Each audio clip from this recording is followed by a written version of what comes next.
When's the last time you felt joy? Like real, true joy. Maybe it's been a minute.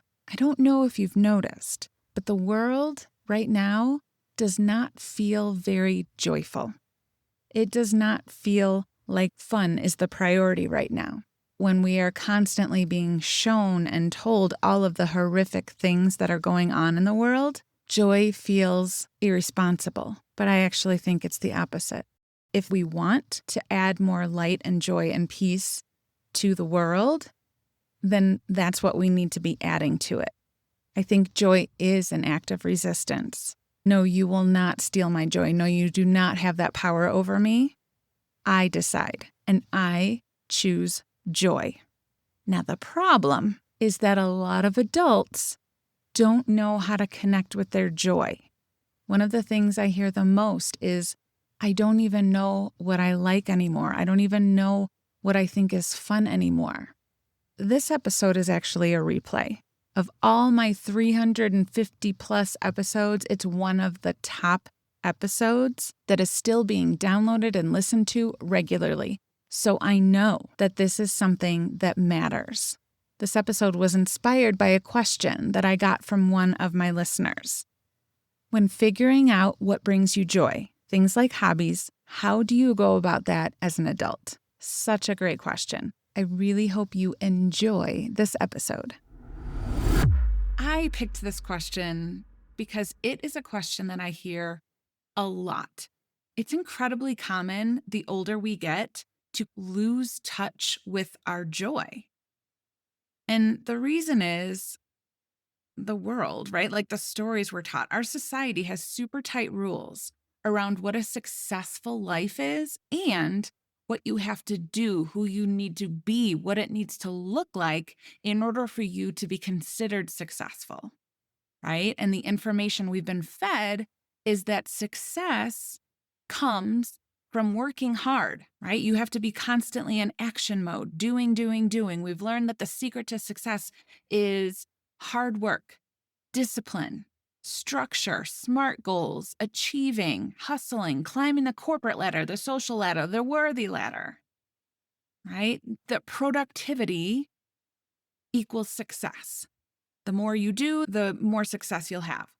So you start learning quickly that following these arbitrary rules of success, being productive, all of that, are more important than anything, more important than rest, more important than self-care, and definitely following these rules, being productive and disciplined and structured and responsible is more important than joy and fun. Because joy and fun, according to our societal success story, is frivolous. It's only acceptable once all the responsible, serious things have been taken care of. The problem with this, clearly, is the work ever done? Are all the things ever taken care of? Is there always something else that you could do, a productive task that you could check off the list?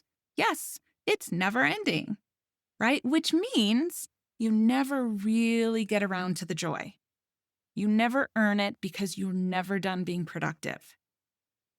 And when you've lived 30, 40, 50, 60 years believing that how productive you are is equivalent to how worthy you are, after postponing joy for most, if not all of your adult life, joy is going to feel way out of reach. The reason why it's hard to access joy is because you filed it in your little brain filing cabinet as frivolous, unimportant, to do later. But then something happens. The constant pushing past your breaking point, the constant punishing yourself and putting productivity ahead of everything else starts to feel like you're actually just running on a hamster wheel. Every time you think you're getting closer to that societal definition of success, there is something else that shows up and tells you, nope, not yet. You haven't done enough to earn your joy. You haven't done enough to earn fun. So you realize that fun and joy is never going to be earned because there will always be more. And once you see that, you can't unsee it. We all get to this point of like, hold on a second. Where did the joy go? Where did the fun go? So you decide you're going to do it differently. You're going to prioritize rest and fun and self-care and joy. And when you think about that, it feels like a full body yes, because at the end of your life, you know what's not going to make that top 10 list of your success is how you sacrificed your joy for a clean house, or how you chose to work just a little bit longer instead of laughing or connecting or loving. I really hope you're hearing this. I'm so tired of people coming to this truth only when they are faced with mortality, either their own or someone else's. Listen, let's just go there. You're gonna die someday, and you do not know when that day is gonna be. So how about, instead of rushing to live a life that feels wonderful to you after you've gotten sick or lost a person, how about you just choose to do that now? How about you just trust me that what you will learn when something turns your entire life upside down so that you can only see what really matters in life because you suddenly have no capacity for the bullshit about what society tells you is supposed to matter, what you're going to learn is that love and joy are the main characters of a successful life. Those are going to be the things. They are not frivolous. They are the foundation of a successful life. So yes, I am doing it. I'm prioritizing joy. I'm not going to wait till it's too late. I'm going to do it now. I'm going to experience joy by, let's see. Joy. Things that make me feel joy. I know it's in here somewhere. Hobbies, anything. We haven't accessed it in so long, it feels really out of touch. But it is inside of you. You don't have to learn how to feel joy. It's like not a new thing that you've never felt. You just have to remember how to access it again. So how do you reconnect with joy now that you're an adult and you've had all this practice being responsible instead of feeling joy? First, just think about when you have felt joy in the past. Go to your childhood. When did you feel the happiest when you were a child? What activities or experiences did you seek out that made you feel free and joyful? Did you love doing arts and crafts? Did you love swimming or being out in the woods? If you had a full day to do whatever you wanted, would you play with your friends? Would you grab all the books and read as much as you can? Would you go out and explore on your bike? When my kids were little, they were probably like 6, 7, 8. And I brought them to my friend's house. And our plan was we were going to take them to the park. So I bring the kids' bikes and I just assumed that the kids would ride and my friend and I would just walk to the park. That's always what we did at home. Just had never had a bike as an adult. So I didn't really think anything of it. So we're getting ready to go to the park. And my friend was like, oh, we can just ride bikes too. You can just use my husband's. And I was like, yeah, sure. So we get on the bikes and kids go, my friend goes, and I go. And I was instantly reconnected to the feeling of joy. I don't even know how to explain it.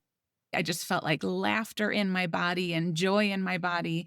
And I just remembered so vividly how that felt as a kid. Why it was so easy to access now is because I accessed it so much as a kid.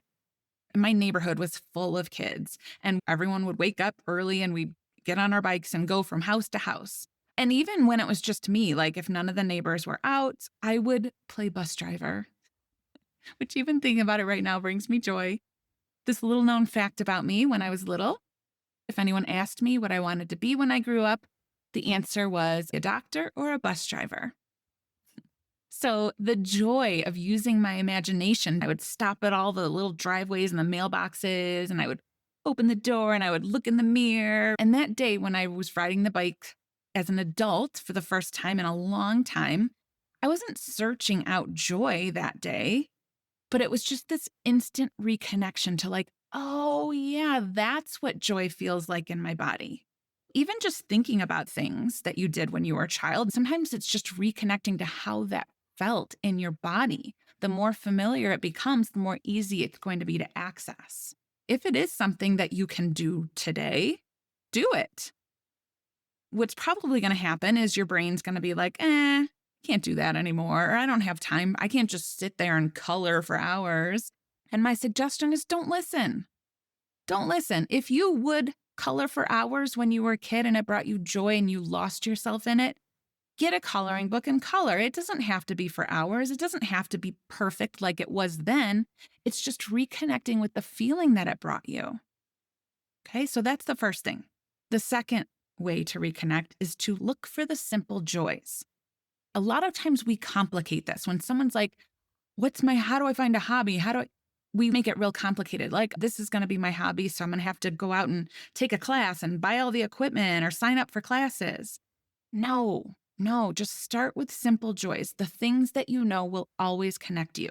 Laughing, listening to music, making music, being present in an undistracted situation with people that you genuinely enjoy. There's very little that will bring you joy quicker and easier than spending quality time with people who love and accept you.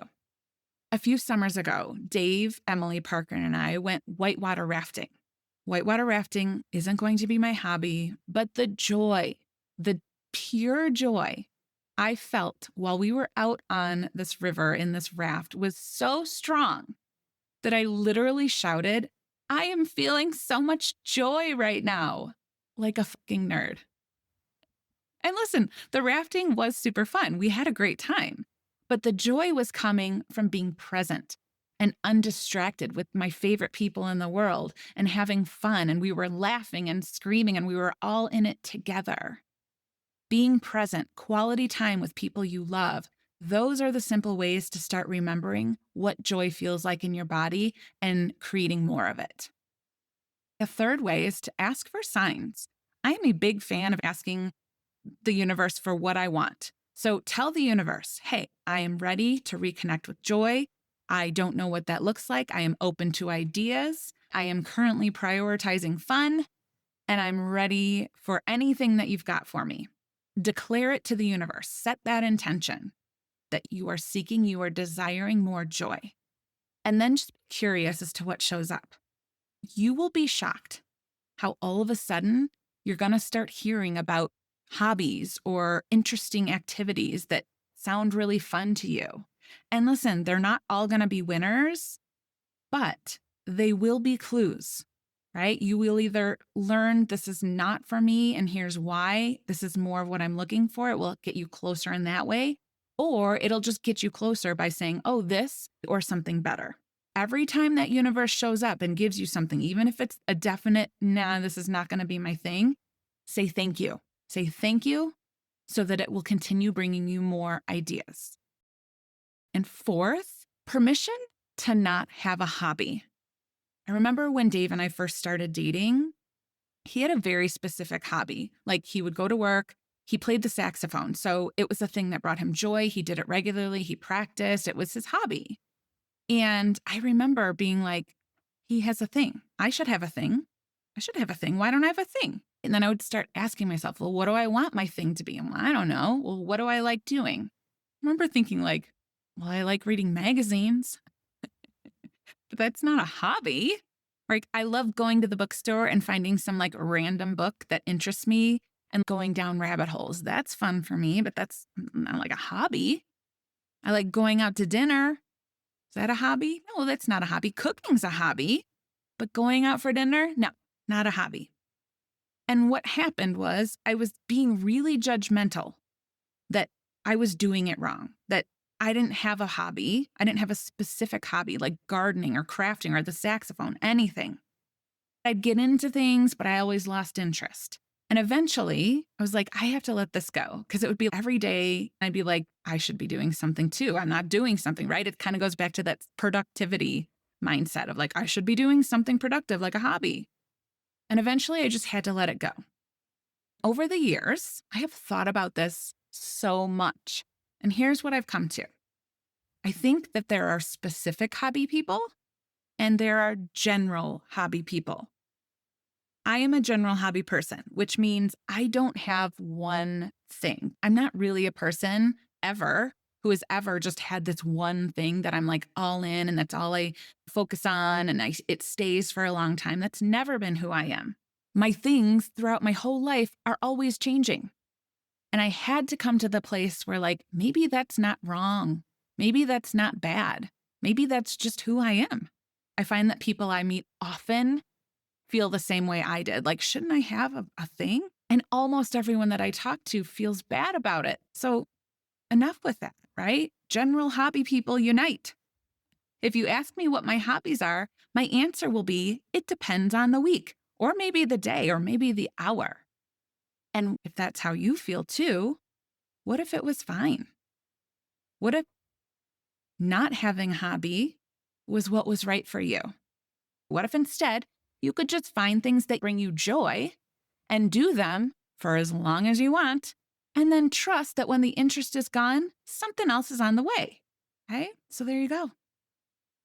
4 ideas for how to reconnect to joy as an adult. Permission to let yourself experience joy in any and every way that feels aligned for you.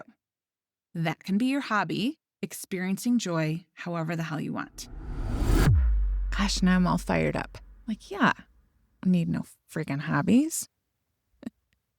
Permission to just feel joy however you get there, however you want. And if you want help rewiring this so you're not just understanding it, you're living it, go to the show notes, grab the daily recalibration. This isn't about trying harder. It's about training your brain differently every single day. Yay, joy. See you next time.